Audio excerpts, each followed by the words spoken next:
আচ্ছা, এই যে আপনি তো স্বপন বসাক, তাই না? আপনাকে কি কারণে অ্যারেস্ট করা হয়েছে? আমরা ওই আইটির বিরুদ্ধে একটা 18 সিটিসি নোটিশ করেছিলাম ইনফরমেশন দিতে জন্য। হ্যাঁ, ওই জন্য আমাকে অ্যারেস্ট করা ওই রাগেই কি আপনাকে অ্যারেস্ট করা হয়েছে? একদম একদম একদম। আপনারা দেখছেন আদর্শ তিতুমির পত্রিকা, সঙ্গে রয়েছি আমি ধৃতরাষ্ট্র।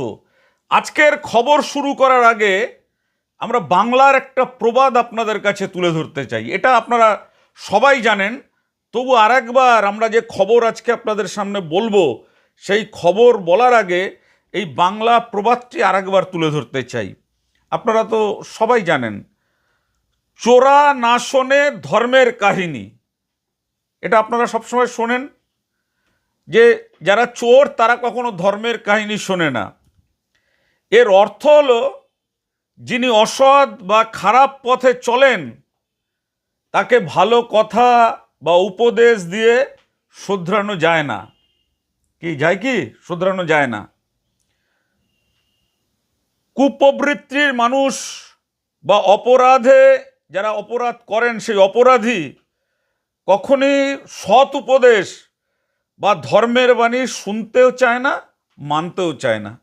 এটা আপনারা সবাই জানেন। আমাদের আজকের খবরের শিরোনাম তুলে ধরছেন আমাদের ক্রাইম রিপোর্টার সুরেন্দ্র কুমার সিং। মানহানির নোটিশ দিতেই মিথ্যা মামলায় গ্রেপ্তার নাদনঘাট আইসি বিশ্ববন্ধু চট্টরাজের বিরুদ্ধে স্বপন বসাকের বিস্ফোরক অভিযোগ। আমরা সব বলবো, আপনাদেরকে দেখাবো। এসপির নির্দেশ অমান্য, গর্ভবতী স্ত্রীকে ধাক্কা, আমি এলএলবি বলে হুমকি আইসি বিশ্ববন্ধুর বিরুদ্ধে একরাশ অভিযোগ। জমি মাফিয়াদের পক্ষে আইসি, মানহানি নোটিশের জেরে গ্রেপ্তার স্বপন বসাক, কালনা কোর্টে জামিন মঞ্জুর। কি আপনারা চমকে গেলেন তো? হ্যাঁ, আমরা সেই বিশ্ববন্ধু চট্টরাজের কথা বলতে চাই, যিনি ঘোলায় 19 থেকে 24 সাল পর্যন্ত বিভিন্ন মানুষকে মিথ্যা মামলায় ফাঁসিয়ে পূর্ব বর্ধমানের নাদনঘাটে গিয়েছেন। সেখানে গিয়েও তিনি শোধরাননি। সেখানে গিয়েও তিনি তার যে কাজ, খাকি উর্দি, পুলিশ অফিসার, আইসির চেয়ার, আইসির খাতা, আইসির টেবিল, সেই ক্ষমতার জোরে ক্ষমতার অপব্যবহার করা। আজকে আপনাদেরকে আমরা দেখাবো, মানে একেবারে আপনাদের হাড় হিম হয়ে যাবে যে এমন ঘটনাও হয়। আপনারাই প্রশ্ন তুলবেন, আমাদের কিচ্ছু বলতে হবে না। আমরা একের পর এক তথ্য প্রমাণ দিয়ে আপনাদেরকে দেখাবো। যে আসুন, আগে যে ব্যক্তিকে গ্রেপ্তার করা হয়েছে, স্বপন বসাক, নাদনঘাটে নসরতপুরের বাসিন্দা, সুতো ব্যবসায়ী, তাকে সবাই চেনে। নাদনঘাটে এ টু জেড আপনারা খবর নেবেন যে একটা ভদ্রলোক, সেই লোকটা তার জমি মাফিয়ারা, জমি হাঙররা এ রাজ্যের প্রাক্তন মন্ত্রীর ইন্ধনে দখল করেছেন। আর সেই মন্ত্রীর পেয়াদা ছিলেন এই আইসি বিশ্ববন্ধু চট্টরাজ। তিনি সেই জমি মাফিয়াদের গ্রেপ্তার না করে এই স্বপন বসাকের বিরুদ্ধে একের পর এক মিথ্যা মামলা, শ্লীলতাহানির কেস, আমরা যদি সবটা না প্রমাণ দিতে পারি তখন আপনারা বলবেন। সেই লোকটিকে মিথ্যা কেসে গ্রেপ্তার করে তাকে বলা হয়েছিল যে যা কয়েকদিনের জন্য পাঠালাম, এইবার জেলের ঘানি টেনে আয়, তারপর তোর সঙ্গে দেখা হবে। ভাবতে পারছেন একজন পুলিশ ইন্সপেক্টর কিভাবে এভাবে সাধারণ মানুষকে মিথ্যা মামলায় ফাঁসিয়ে তাদেরকে আবার গর্ব করে আইনের অপব্যবহারের হুমকি দিতে পারেন? এই প্রশ্নটা উঠছে।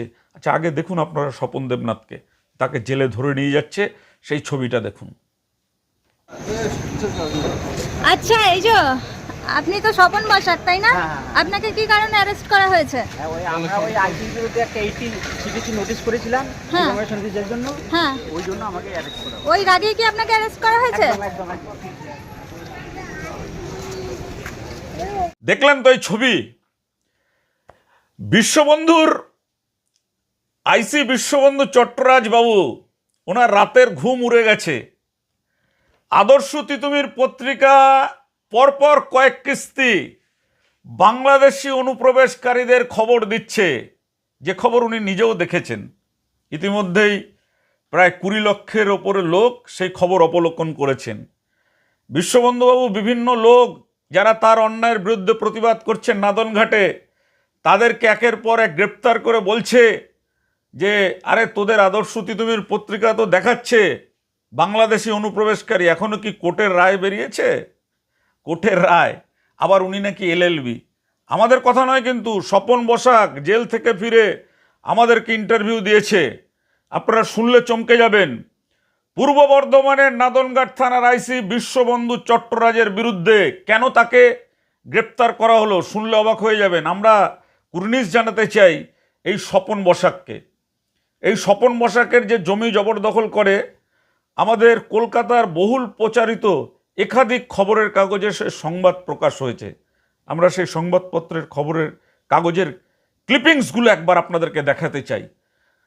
আমরা একটাই অনুরোধ করব যে আপনারা ঘরে বসে থাকবেন না। যেখানে মানুষের ওপর অত্যাচার হবে আপনারা রুখে দাঁড়ান, প্রতিবাদ করুন। যে পুলিশ অফিসার, সেই পুলিশ অফিসারের যে বেতন হয়, সেই বেতন আপনার আমার ট্যাক্সের টাকায় হয়।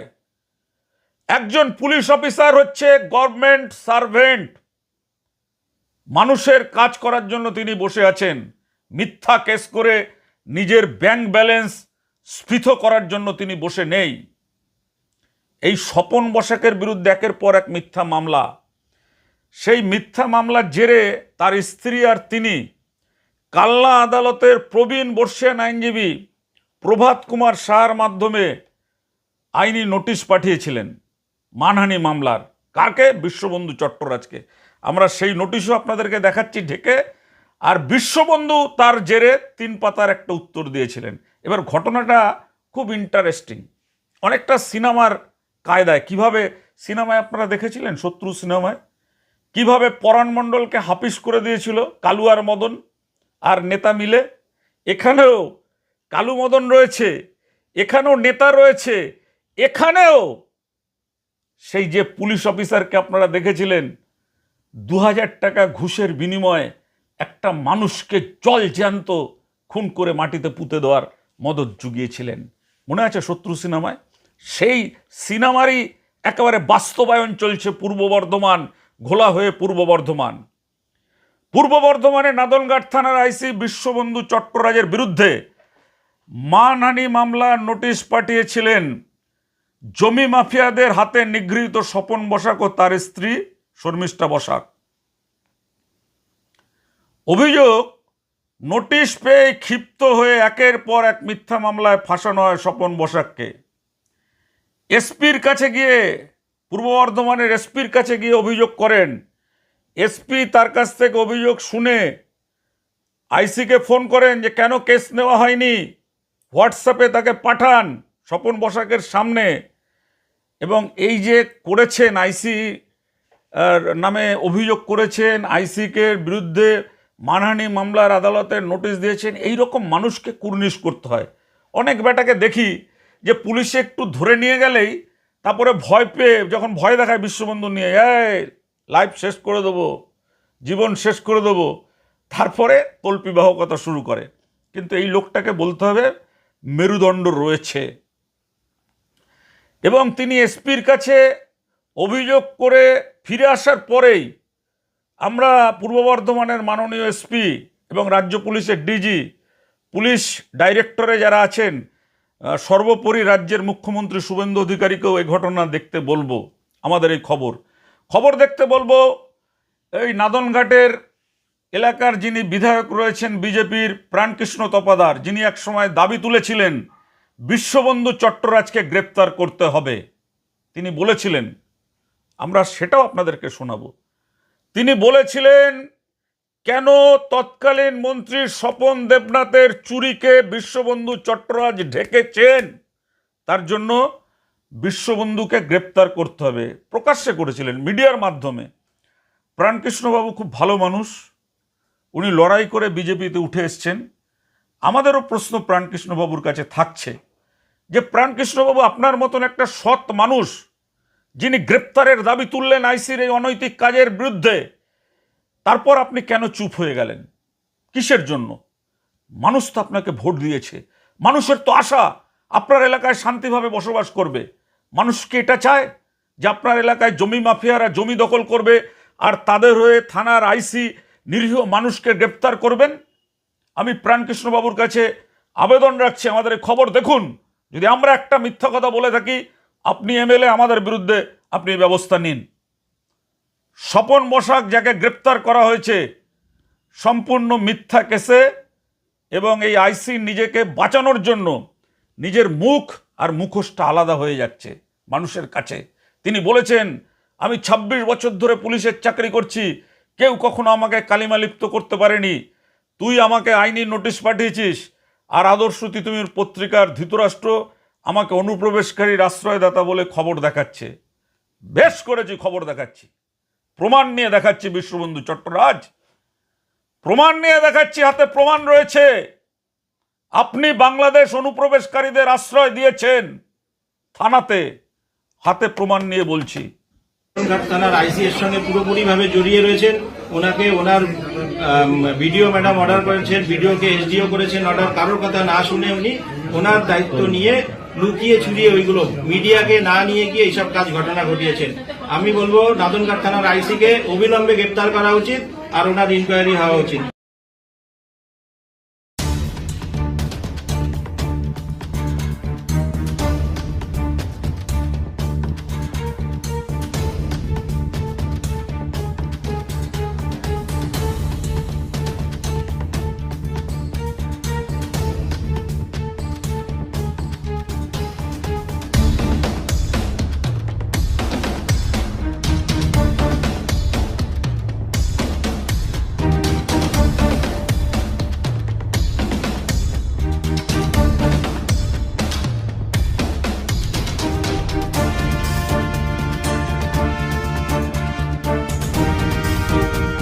নিয়ে গেছিলেন, সেই লিস্টের মধ্যে যা যা ছিল সেগুলো কিছুই প্রপারলি করা হয়নি।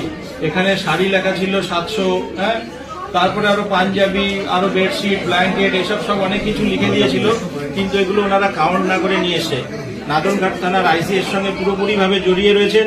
ওনাকে ওনার ভিডিও ম্যাডাম অর্ডার করেছেন, ভিডিওকে এসডিও করেছেন অর্ডার। কারোর কথা না শুনে উনি ওনার দায়িত্ব নিয়ে লুকিয়ে ছুড়িয়ে ওইগুলো মিডিয়াকে না নিয়ে গিয়ে এইসব কাজ ঘটনা ঘটিয়েছেন। আমি বলবো নাদনঘাট থানার আইসিকে অবিলম্বে গ্রেপ্তার করা উচিত আর ওনার ইনকোয়ারি হওয়া উচিত। আর নাদনঘাট থানার যে আইসি রয়েছেন ওনাকে আমি নিজে ফোন করে বলেছি আমি 4:30টার সময় আসবো, তখন আপনি এইগুলো করবেন। উনি আমার কথাও শোনেননি। আমি মুখ্যমন্ত্রীকে আমি এই সংবাদ মাধ্যমের থ্রুতে আমি জানাতে চাই যে আপনি নাদনঘাট থানার আইসির ব্যাপারে আপনি যথাযথ আপনি যা ব্যবস্থা নেওয়ার ব্যবস্থা নিন। ওনারা এখানে এতটা দুর্নীতি করেছে তৃণমূলের আমলে, ওনারা এত পয়সা খেয়েছে ওখানে, সেই পয়সা খেয়ে খেয়ে উনি আর সেই সব জিনিস ভুলতে পারছেন না এখন। তার জন্য ওনারা এখনো চাইছে দুর্নীতি করার জন্য, আর আজকে সেই দুর্নীতিটা করলো। ওর মধ্যে কি কি ছিল কাউকে না জানিয়ে, এমনকি মিডিয়াকে যেতে দেওয়া হয়নি ভেতরে, মিডিয়াকে যেতে দেওয়া হয়নি। আমাদের ওখানকার সাধারণ মানুষরা চেয়েছিলেন যাবে, তাও তাকে যেতে দেওয়া হয়নি। এমনকি আমার কথাও শোনা হয়নি। আমি বলেছিলাম আমি 4:30টার সময় আসবো, আমার সামনে মিডিয়ার সামনে এই কাজগুলো করবেন, কিন্তু উনি শোনেনি। উনি তার আগে 3টে 3:30-এর মধ্যে পুরো কাজ কমপ্লিট করে দিয়ে যেখানে যেই চুরির জিনিস রাখার সেখানে সরিয়ে দিয়েছেন। ওখান থেকে পয়সা সরানো হয়েছে, ওখান থেকে জুয়েলারি সরানো হয়েছে। এইসব কাজ নাদনঘাট থানার আইসি করেছেন। কত টাকা সরিয়েছে বলে আমার কাছে যেই বার্তা রয়েছে, ইলেকশনের পরে ওখান থেকে পয়সা সরাতে পারেনি, আনুমানিক 5 করোড় টাকা হবে ওখানে। আর ওখানে জুয়েলারিও ছিল। এই বিষয় নিয়ে কি কোনো জায়গায় জানাচ্ছেন? আমরা অবশ্যই জানাবো, মুখ্যমন্ত্রীকে জানাবো, সব জায়গায় আমরা জানাবো। অ্যাডভোকেট আসে, অ্যাডভোকেট এসে কিভাবে কি করতে হয় উনি করবেন। এরপর তাকে বাড়িতে ফেরার সঙ্গে সঙ্গেই তার বাড়িতে তাকে আক্রমণ করা শুরু করে। আক্রমণ করার পরে তিনি কিন্তু পুলিশে ফোন করেননি। পুলিশ হঠাৎ করে ঘটনাস্থলে এসে পড়ল ওই নসরতপুরে। এসে এই স্বপন বসাককে তুলে নিয়ে গেল থানায়। স্বপন বসাক তখন আমাদের ওখানকার যিনি প্রতিনিধি আছেন তাকে হোয়াটসঅ্যাপে মেসেজ দিলেন যে আমাকে অ্যারেস্ট করেছে Bishwabandhu Chattaraj, please help me. আমাদের সাংবাদিক ছুটে গেল পুরো ঘটনার তদন্ত করতে, কি হয়েছিল, কেন তাকে গ্রেপ্তার করা হয়েছে, এবং এমন কেস দেওয়া হয়েছিল যে তার কিন্তু জামিন হওয়ার কথা নয়। আদালতের, কালনা আদালতের মুখ্য বিচার বিভাগীয় যে ম্যাজিস্ট্রেট রয়েছেন, সেই ম্যাজিস্ট্রেটের কাছে কালনা আদালতের বর্ষিয়ান আইনজীবী জোরালো সওয়াল করে বিশ্ববন্ধুর একের পর এক জালিয়াতি তুলে ধরেন, দেখান যে তাকে আইনি নোটিশ পাঠানো হয়েছে আন্ডার সেকশন 80 সিপিসিতে, তারপরেই তাকে গ্রেপ্তার করা হয়েছে। আচ্ছা, কালকে আপনি যে অ্যারেস্ট হয়েছিলেন, তো কি কারণে আপনাকে অ্যারেস্ট করা হয়েছিল? হ্যাঁ, কালকে বলতে বেশ কিছুদিন ধরে আমার উপর খুব অত্যাচারের মাত্রা বেড়ে গিয়েছিল। হুম। কিছু তৃণমূল আশ্রিত দুষ্কৃতীরা বেশ কিছুদিন ধরে অত্যাচার করছে। তা আমি জিডি করি, থানায় জমা দিই, কিন্তু না কোনো জিডি নম্বর দেয়, না কোনো এফআইআর দেয়। আচ্ছা, এরকম 3-4টে এরকম কেস হয়েছে। আচ্ছা, হওয়ার পরে লাস্টে আমরা বেশ কমপ্লেন নিয়ে আমরা এসপির ওখানে যাই। এসপিকে পুরো বিষয়টা জানাই। জানানোর পরে এসপি সাহেব বলে যে তোমার বাড়িতে যে হামলা হচ্ছে, অত্যাচার হচ্ছে, তা এগুলো কেন এফআইআর হবে না? তা উনি তখন ওই কপিটা নাদনঘাট পিএসে পাঠায় এবং ওনাকে ফোন করে যে স্বপন বসাকের কমপ্লেনটা ইমিডিয়েট এফআইআর করা হোক। আচ্ছা, তখন ওখান থেকে বিশ্ববন্ধু বাবু বলে যে যদি এটা এফআইআর হয় তাহলে স্বপন বসাকের নামেও একটা এফআইআর হবে। আচ্ছা, বলছে স্বপন বসাক নাকি ওই বাপন বসাকদের ক্লাব নাকি দখল করেছে। আচ্ছা, তখন এসপি বলে ও যদি কোনো অপরাধ থাকে অবশ্যই ওর নামে এফআইআর হবে। তা এসপি সাহেব বললো বিকেলে গিয়ে তুমি এফআইআর কপিটা নিয়ে নিও। আচ্ছা, এর মধ্যে আমি বর্ধমান থেকে সমুদ্রগড়ে আসতে না আসতেই বাপন বসাক, টনি, তারপর বাপ্পা, শ্যামাপদ, এরা এবং আরও অন্যান্য কয়েকজন ছিল, কিছু মস্তান, তৃণমূল আশ্রিত গুন্ডা মস্তান, এরা ওই আমার উপর চড়াও হয়।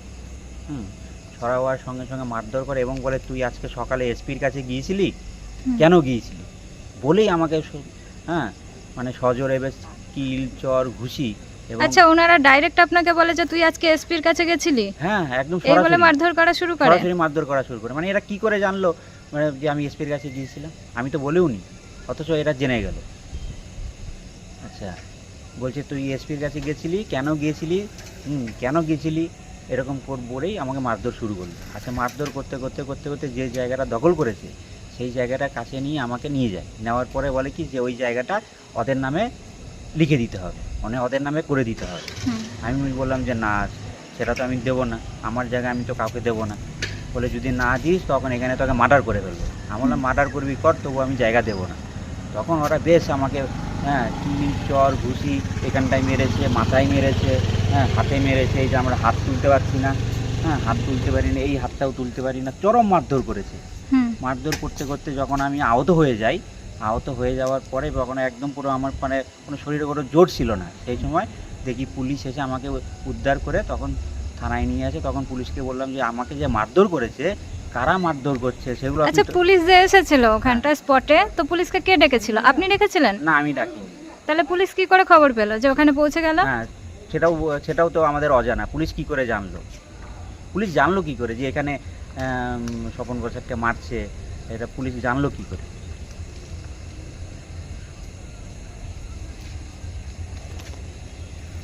বড় প্রশ্ন যে বাপন বসাক যে তৃণমূল আশ্রিত যারা যারা গুন্ডা মস্তান যারা রয়েছে এবং পাড়ার কিছু যে মস্তানগুলো রয়েছে, এরা জানলো কি করে আমি এসপির কাছে গিয়েছিলাম? এবং এরা জানলো কি করে আমি যে তখন এসপির কাছ থেকে বর্ধমান থেকে বাড়িতে ফিরছি, ঘরে ঢুকছি, এরা তখন জানলো কি করে? এরা খুব কিন্তু রহস্যের ব্যাপার। এবং এদেরকে কে জানালো? এটা কিন্তু তদন্তের প্রয়োজন, খুব গভীরভাবে তদন্তের প্রয়োজন যে এরা জানলো কী করে এসপির কাছে গিয়েছিলাম। আচ্ছা, তার সব আরেকটা বড় প্রশ্ন যে পুলিশই জানলো কী করে যে স্বপন বসাককে মারধর করা হচ্ছে? পুলিশ জানলো কী করে? আচ্ছা, পুলিশ যখন তদন্ত করতে এলোই, পুলিশ কেন যারা যারা মারধর করছিল তাদেরকে কেন জিজ্ঞাসাবাদ করলো না এবং তাদেরকে কেন অ্যারেস্ট করলো না? মানে যেখানে মারধর হচ্ছিল সেখানে পুলিশ পৌঁছে যায়, পৌঁছে গিয়ে আপনাকে ওখান থেকে অ্যারেস্ট করা হয়? একদম আসা মাত্র আমাকে সঙ্গে সঙ্গে নিয়ে গেল। কিন্তু যারা যে মারধর করছিল, এই দেখুন আমার জামা ছিঁড়ে কী করেছে, আমাকে হাতে মেরেছে, আমি হাত তুলতে পারছি না, আমাকে হাতে মেরেছে, হাত তুলতে পারছি না, আমাকে এখানে লাথি মেরেছে, এখানে কিল, চর, ঘুচি, আমাকে পুরো আহত করেছে, মানে আহত করে দিয়েছে, আমাকে মার্ডার করার মতো পরিস্থিতি করে দিয়েছে। তাহলে যারা মারছিল তাদেরকে এখনও কিন্তু পুলিশ অ্যারেস্ট করেনি, সবথেকে বড় জিজ্ঞাসা চিহ্ন এটা। তাহলে কি পুলিশ কি তাহলে দুষ্কৃতীদের মানে আশ্রয় দিচ্ছে? আপনাকে কটা নাগাদ অ্যারেস্ট করা হয়? আমাকে বিকেল 5টা নাগাদ অ্যারেস্ট করা হয়। ওখান থেকে থানায় নিয়ে যায় আপনাকে? হ্যাঁ। তারপরে থানা কি করে আপনার সাথে? ওখান থেকে থানায় নিয়ে যাওয়ার পরে আমাকে প্রায় 1 ঘন্টার মতো থানায় আমাকে বসিয়ে রাখে। হুম। বসিয়ে রাখার পরে আমাকে ওই 1 ঘন্টা পরে আমাকে বড়োবাবু বললো যে ওই স্বপন বসাকে ডেকে পাঠাও ওনার চেম্বারে। হুম। তা আমি ওখানে গেলাম। ওখানে যাওয়ার পরে বড়োবাবু বলছে যে আমাকে চেনো? আমি বললাম হ্যাঁ চিনি। বলে আমি কে? আমি বললাম আপনি বিশ্ববন্ধু চট্টরাজ, আপনি থানার বড়োবাবু। হ্যাঁ, তখন বলছে যে আমার কি কাজ? আমি বললাম যে আপনি প্রশাসনিক সব থেকে কাজকর্মে সব থেকে বড় যে টপে প্রশাসনিক কর্তা থাকেন থানার, তিনি আপনি সব থেকে বড় কর্তা থানার। আচ্ছা যাই হোক, তখন বলছে যে আমি কবে অ্যারেস্ট হবো? তখন আমি বললাম যে আপনি কবে অ্যারেস্ট হবেন সেটা তো প্রশাসনিক যে বিভাগীয় তদন্ত হয়, যারা তদন্তকারী অফিসার তারা বলতে পারে। বলে যে তখন বলছে যে আপনি তো বিভিন্ন তিতুমির যে পত্রিকার, যে আদর্শ তিতুমির পত্রিকা, এদের মধ্যে আপনি পোস্ট করেন যে আমি অ্যারেস্ট করলে ভালো হয় আপনার। আমি বললাম দেখেন আপনি তো অনেক করাপশন করেছেন, হ্যাঁ, আমাকে এতগুলো কেস দিয়েছেন, হ্যাঁ, আপনি তো এগুলো তো দুর্নীতির পর্যায়ে পড়ে। সেই জন্যই আমি বলেছি যে আপনার অ্যারেস্ট হওয়া মানে অ্যারেস্ট হওয়া আমি ডিমান্ড করেছি একজন নাগরিক হিসাবে। একজন প্রশাসনিক কর্তার হ্যাঁ, সে এই ধরনের কথা বলতেই পারে যদি তার কাজের মধ্যে কোনো গাফিলতি পাওয়া যায়। সেই হিসাবে আমি বলেছি যে আপনার অ্যারেস্ট হওয়া প্রয়োজন, কারণ আপনি অনেক দুর্নীতি করেছেন। আমি 2 বছর ধরে তো দেখছি আপনি একটা মানে ঠিক করেও তদন্ত করতে পারেননি। আচ্ছা, এবার তারপরে নাদনঘাট পিএসের যে আইসি বিশ্ববন্ধু চট্টরাজ, উনি বললেন যে আমার নামে এইটিসিপিসি নোটিশ করেছে। আমি বললাম হ্যাঁ করেছি। তখন বললো যে জানো আমি এলএলবি পাস। আচ্ছা, তুমি যে ইয়েটা করলে, ওই যে নোটিশটা করেছো, তুমি কি জিততে পারবে? হ্যাঁ, আমি বললাম দেখুন জিতে হার তো বড়ো কথা নয়, তো আপনি তো আমার নামে দেখুন কতগুলো ফলস কেস করেছেন, আমার ক্যারেক্টার নিয়ে প্রশ্ন করেছেন, আপনি কি পারবেন আমার ক্যারেক্টারটা ফিরিয়ে দিতে? আজকে আমার যদি বয়স 42 বছর হয়, 42 বছরে ফার্স্ট দেখুন আমার নামে কোনো ফিমেল মডেস্টি কোনো কেস নেই। হ্যাঁ, একমাত্র আপনিই আমাকে বিশ্ববন্ধু চট্টরাজ যে আইসি আমাকে পরপর 4টে আমাকে কেস করিয়েছে। আচ্ছা, তাহলে এই কেসগুলো আপনি কেন দিলেন আমার নামে? হ্যাঁ, সেই জন্যে সেই প্রত্যেকটা কেসই ফলস কেস, এবং সেই জন্য আমরা ওই একটা এইটিসিপিসি নোটিশ এবং ডিফামেশন কেস আমরা করতে বলেছি। আমরা ধন্যবাদ জানাতে চাই, মানুষ তো বিচার ব্যবস্থার উপরে মানে হারিয়ে ফেলেন ভরসা। এখানে কিন্তু মুখ্য বিচার বিভাগীয় ম্যাজিস্ট্রেট তিনি কিন্তু সব শুনে স্বপন বসাকের জামিন মঞ্জুর করেছেন। বিশ্ববন্ধুর স্বপ্ন কিছুটা হলেও ভঙ্গ হয়েছে। তৈরি থাকুন বিশ্ববন্ধু বাবু, অন্যায়ের বিচার হয়। আপনি ঘোলায় থেকে যে এমএলএর কথায় মিথ্যা মানুষকে ফাঁসাতেন, যে এমএলএর বক্তব্য শোনার জন্য হাততালি দিতেন, সেই এমএলএকে উড়িষ্যার সম্বলপুর থেকে গ্রেপ্তার করে নিয়ে আসা হয়েছে, যেখানে জনবিস্ফোরণ ঘটেছে। শাস্তি আপনাকেও পেতে হবে। আপনি অসহায় মহিলাদের নামে মিথ্যা কেস করেন, আপনি অসহায় নিরপরাধ স্কুল পড়ুয়াদের নামে আপনি মিথ্যা কেস করেন। আপনি ক্ষমতার বড্ড অহংকার আপনার। আমাদের প্রশ্ন এখানে থাকছে যে ডিজিএসপির নির্দেশ না মানার সাহস আইসি পান কোথা থেকে? উনি আগে ছিলেন ওখানকার মন্ত্রী স্বপন দেবনাথের নেওটা, কিন্তু আমরা তো দেখেছি এখনকার যিনি বিধায়ক আছেন প্রাণকৃষ্ণ তপাদার লড়াই করেন, সরাসরি প্রেসের সামনে বলেছেন বিশ্ববন্ধুকে গ্রেপ্তার করতে হবে। কিন্তু কি হলো, উনি চেপে গেলেন কেন? আমাদের এই প্রশ্নটাও রইল। এবার দেখুন, খুব শুনলে অবাক হয়ে যাবেন। এখানেও আপনাদের আমরা দেখিয়েছিলাম যে একটা জমির কেসে এসিপি দাঁড়িয়ে আছে, সেখানে গিয়ে উনি বলছেন আপনি আইন ভাঙুন, আইন আপনার বিরুদ্ধে ব্যবস্থা নেবে। 3 পাতা আইনি নোটিশের চিঠি দিয়েছেন স্বপন বসাকের আইনজীবী প্রভাত কুমার শাহ, সিনিয়র আইনজীবী। সেই 3 পাতায় যে নোটিশ দিয়েছেন, সেই নোটিশের ছত্রে ছত্রে লিখেছেন আমি আইন রক্ষা করেছি। আরে বাবা, আইন রক্ষা করা মানে কি? একজন মহিলা অভিযোগ করেছেন, তাকে দিয়ে আপনি 164 করিয়েছেন স্বপন বসাকের বিরুদ্ধে। আর স্বপন বসাকের স্ত্রীর পেটে যে বাচ্চা ছিল, সেই বাচ্চা ধাক্কায় খেয়ে তার গর্ভপাত হয়ে গেল, তাকে আপনি 164 করালেন না। তাহলে আপনি আইন মেনে করেছেন কোনটা? যে মিথ্যা কেস করলো তাকে 164 করালেন, আর যার পেটের বাচ্চাটা নষ্ট হলো তাকে আপনি 164 করালেন না। আইন মানলেন? আইন মানলেন না বিশ্ববন্ধু বাবু। জানি আপনার জন্য আমাদের আরও অনেক লড়াই করতে হবে, আমরা লড়াই চালিয়ে যাব। এবং এখানেও জমি মাফিয়াদের ঘটনাটা আপনারা জানেন। এবার ওখানে কি হয়েছিল আপনারা শুনুন। জমি মাফিয়াদের বিরুদ্ধে লড়ছিলেন নাদনঘাটের স্বপন বসাক। অভিযোগ, এক প্রাক্তন মন্ত্রীর ইন্ধনে আইসি বিশ্ববন্ধু চট্টরাজের মদতে তার জমি জবরদখল হয়। কেন এ কথা আমরা বলছি? আমরা কিন্তু তথ্য প্রমাণ নিয়ে বলছি।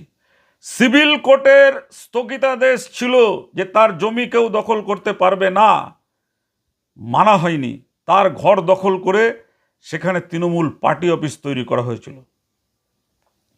কিন্তু বিশ্ববন্ধুবাবু নিরপেক্ষ তদন্ত না করে উল্টো স্বপনবাবুর নামে মিথ্যা মামলা শুরু করে থানায়। আর বিশ্ববন্ধুবাবুর এটা হচ্ছে একটা ট্যাকটিস, যে কেউ যদি ধরুন হাইকোর্টে যায় তাহলে তার বিরুদ্ধে একটা লম্বা মামলার লিস্ট করে ওই লিস্টটা হাইকোর্টে জমা দেয়, এতগুলো মামলা তার বিরুদ্ধে আছে, তিনি বিরাট বড় ক্রিমিনাল। আমাদের বিরুদ্ধেও করেছিল। এবার টের পাবেন বিশ্ববন্ধুবাবু, আপনার ২৬ বছরের চাকরি জীবনে এলএলবি হওয়া এবং আইন নিয়ে ছেলে খেলা করা, এবার আপনি টের পাবেন যে আইন নিয়ে ছেলে খেলা করলে কেউ নিস্তার পায় না। সে দেশের প্রধানমন্ত্রী হোক, দেশের পুলিশ মন্ত্রী হোক, আর দেশের যেই হোক না কেন। আপনি তো একটা খুব নাদান, খুব ছোট্ট একটা ইন্সপেক্টর। ডিজিকে, এসপিকে অভিযোগ জানান স্বপনবাবু। এরপর 20/6/2026 তারিখে আইনজীবী প্রভাত কুমার শাহর মাধ্যমে জেলা শাসক আইসি বিশ্ববন্ধু চট্টরাজকে আন্ডার সেকশন 80 সিপিসি নোটিশ পাঠান স্বপন ও শর্মিষ্ঠা বসাক স্বামী স্ত্রী। অভিযোগ, নোটিশ পেয়েই খেপে যান আইসি।